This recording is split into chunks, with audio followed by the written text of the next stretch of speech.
ओम शांति। आज बाबा के 4 अप्रैल के महावाक्य है। बाबा ने कहा, मीठे बच्चे, अभी तुम पुरुषोत्तम बनने का पुरुषार्थ करते हो। पुरुषोत्तम हैं देवताएं, क्योंकि वह हैं पावन। तुम पावन बन रहे हो। प्रश्न है, बेहद के बाप ने तुम बच्चों को शरण क्यों दी है? उत्तर है, क्योंकि हम सब रिफ्यूज के यानी किचड़े के डिब्बे में पड़े हुए थे। बाप हमें किचड़े के डिब्बे से निकाल गुलगुल बनाते हैं।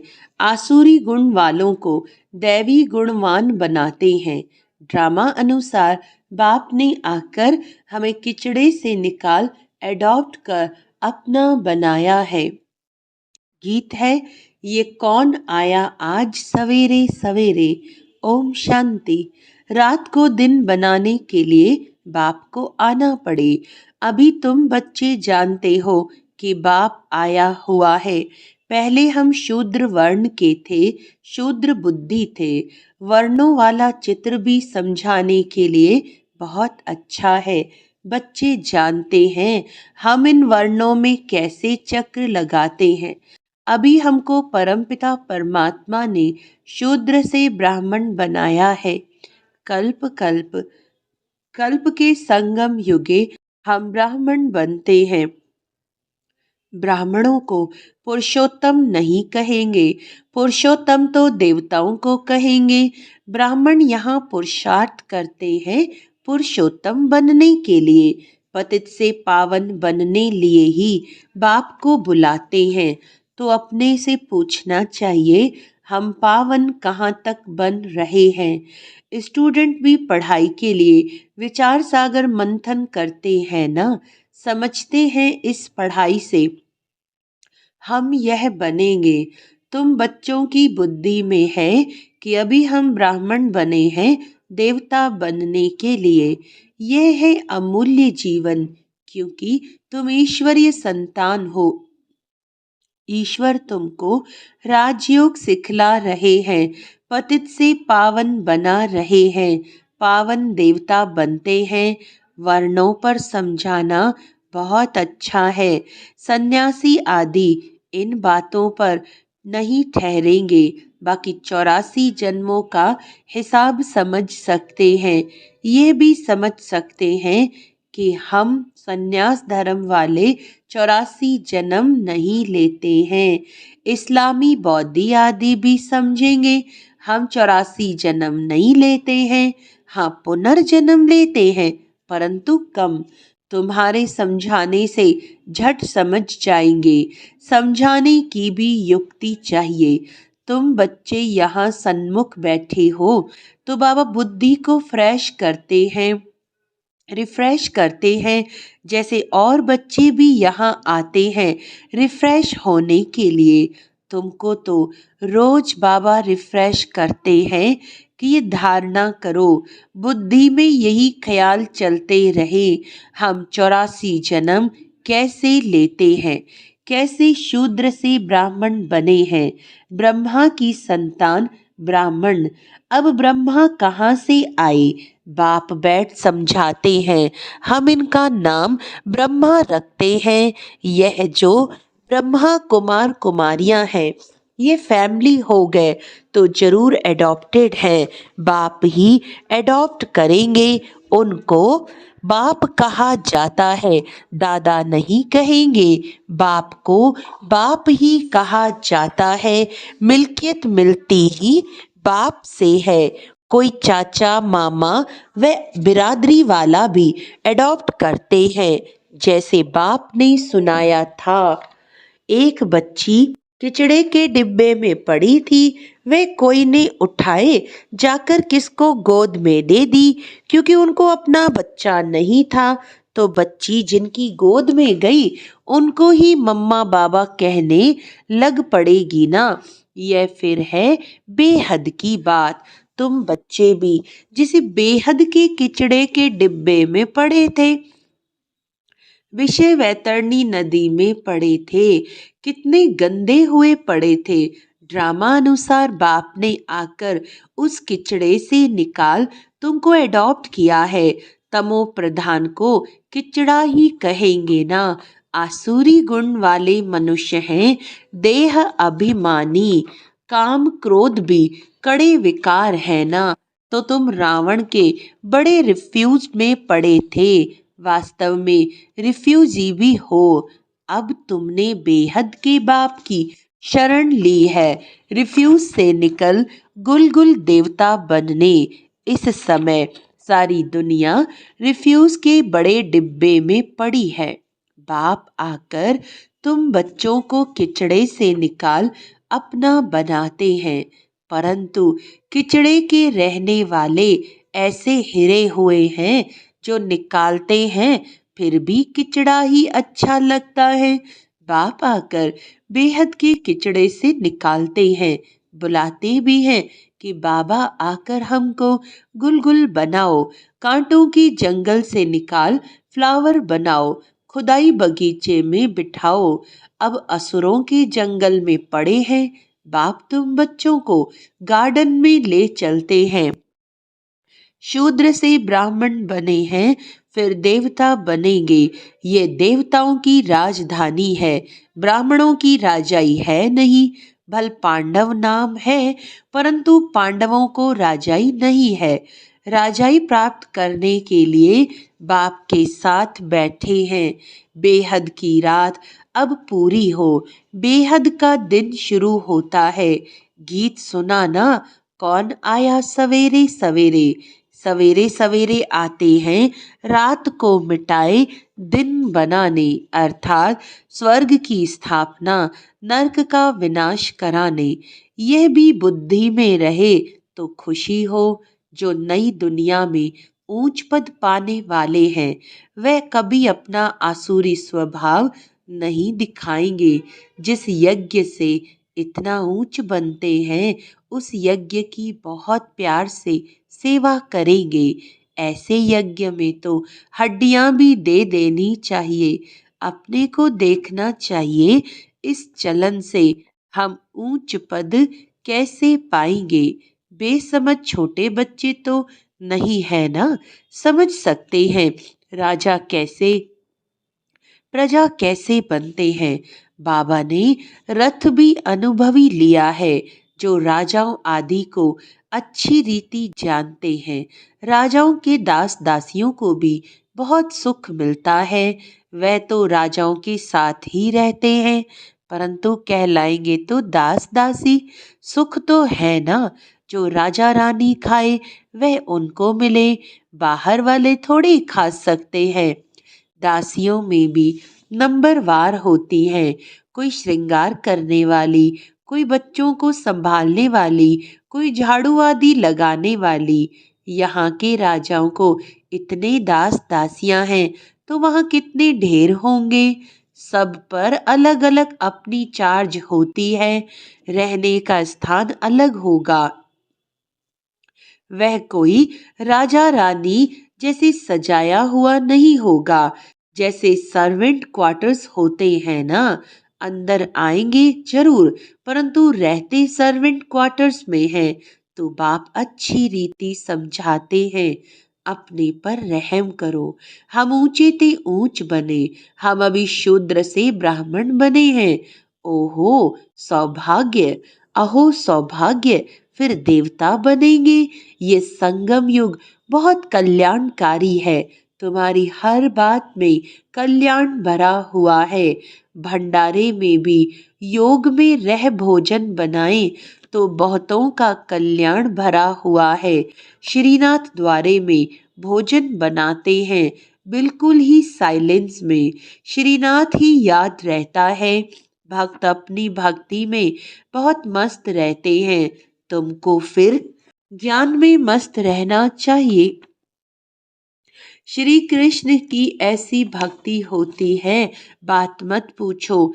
वृंदावन में दो बच्चियां हैं, पूरी भक्तन हैं, कहती हैं बस हम यहाँ ही रहेंगी, यहाँ ही शरीर छोड़ेंगी श्री कृष्ण की याद में। उनको बहुत कहते हैं अच्छे मकान में चलकर रहो, ज्ञान लो, बोलती हैं हम तो यहाँ ही रहेंगी। तो उसको कहेंगे भक्त शिरोमणि।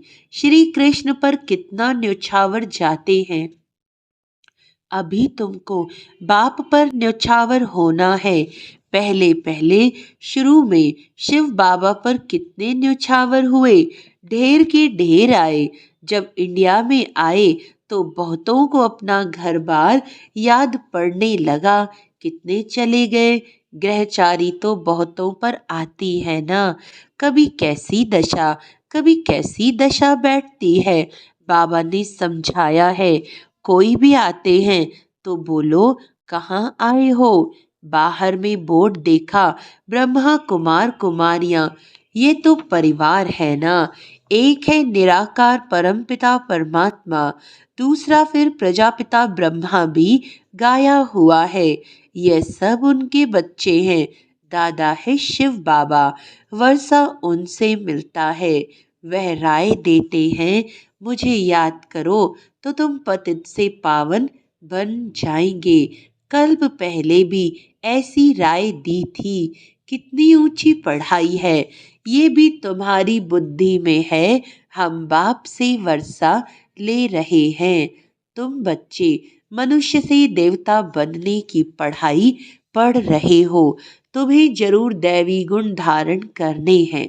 तुम्हारा खान पान बोलचाल कितना रॉयल होना चाहिए। देवताएं कितना थोड़ा खाते हैं, उनमें कोई लालच थोड़ी रहती है। 36 प्रकार के भोजन बनते हैं, खाते कितना थोड़ा है। खान पान की लालच रखना, इसको भी आसुरी चलन कहा जाता है। दैवी गुण धारण करने हैं तो खान पान बड़ा शुद्ध और साधारण होना चाहिए। परंतु माया ऐसी है जो एकदम पत्थर बुद्धि बना देती है। तो फिर पद भी ऐसा मिलेगा।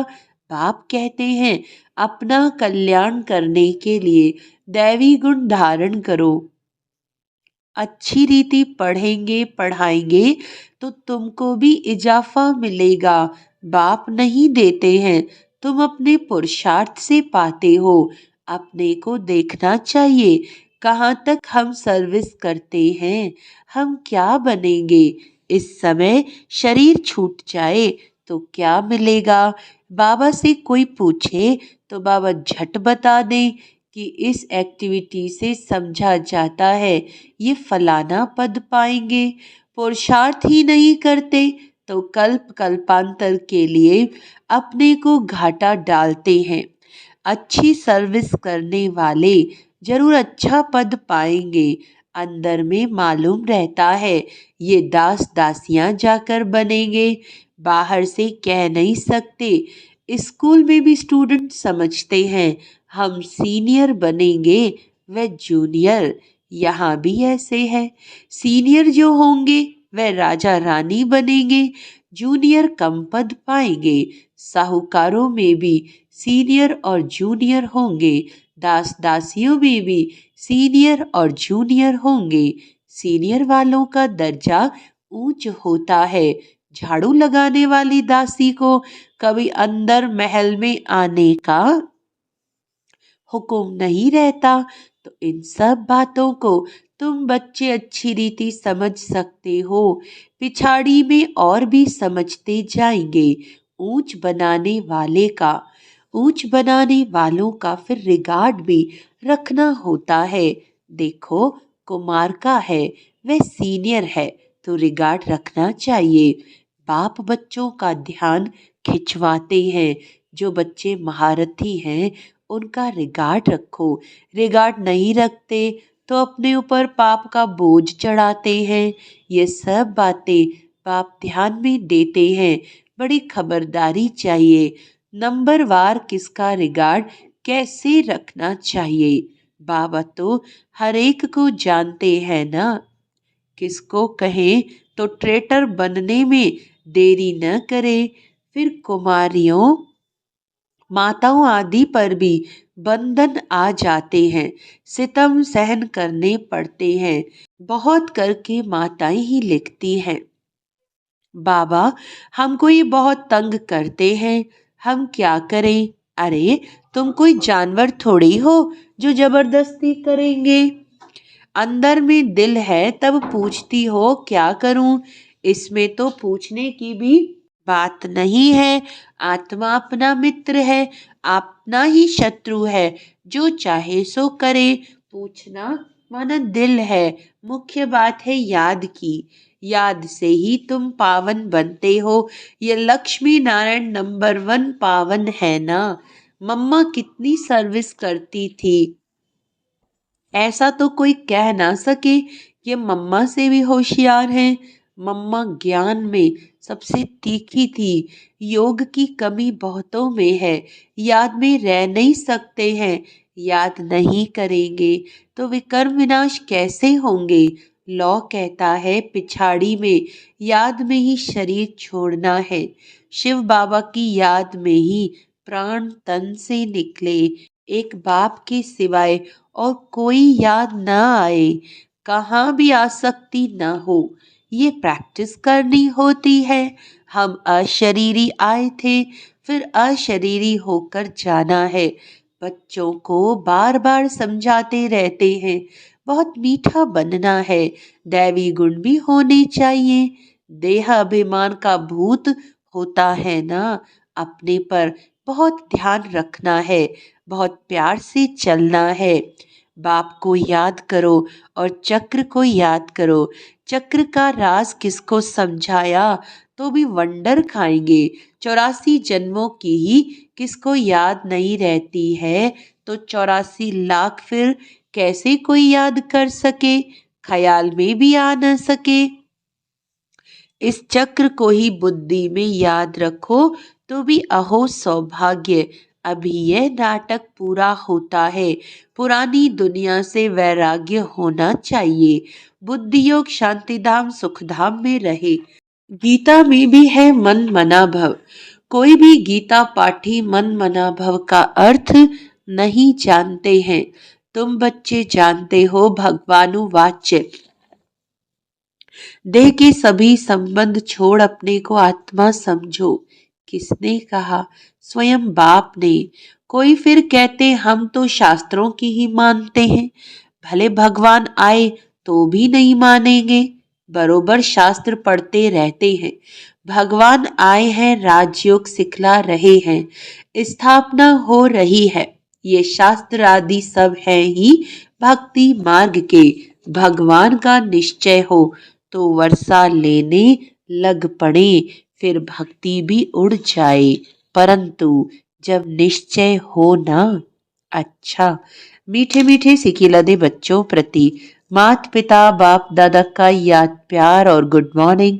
रूहानी बाप की रूहानी बच्चों को नमस्ते। हम रूहानी बच्चों की रूहानी बाप दादा को याद प्यार, गुड मॉर्निंग, नमस्ते नमस्ते नमस्ते जी। धारणा के लिए मुख्य सार है, देवता बनने के लिए बहुत रॉयल संस्कार धारण करने हैं। खान पान बहुत शुद्ध और साधारण रखना है। लालच नहीं करनी है। अपना कल्याण करने के लिए दैवी गुण धारण करने हैं। अपने ऊपर ध्यान रखते सबके साथ बहुत प्यार से चलना है। अपने से जो सीनियर हैं उनका रिगार्ड जरूर रखना है। बहुत बहुत मीठा बनना है, देहाभिमान में नहीं आना है। वरदान है, बीती हुई बातों को रहमदिल बन समाने वाले शुभ चिंतक भव। यदि किसी की बीती हुई कमजोरी की बातें कोई सुनाए तो शुभ भावना से किनारा कर लो। व्यर्थ चिंतन या कमजोरी की बातें आपस में नहीं करनी चाहिए। बीती हुई बातों को रहमदिल बनकर समा लो। समाकर शुभ भावना से उस आत्मा के प्रति मनसा सेवा करते रहो। भले संस्कारों के वश कोई उल्टा कहता करता या सुनता है तो उसे परिवर्तन करो। 1 से 2 तक, 2 से 3 तक ऐसी व्यर्थ बातों की माला न हो जाए, ऐसा अटेंशन रखना अर्थात शुभ चिंतक बनना। स्लोगन है, संतुष्ट मणि बनो तो प्रभु प्रिय, लोकप्रिय और स्वयं प्रिय बन जाएंगे। अच्छा, आज का अव्यक्त इशारा है, जैसे शरीर और आत्मा कंबाइंड है तो जीवन है। यदि आत्मा शरीर से अलग हो जाए तो जीवन समाप्त हो जाता। ऐसे कर्मयोगी जीवन अर्थात कर्म योग के बिना नहीं, योग कर्म के बिना नहीं, सदा कंबाइंड हो तो सफलता मिलती रहेगी। अच्छा, ओम शांति।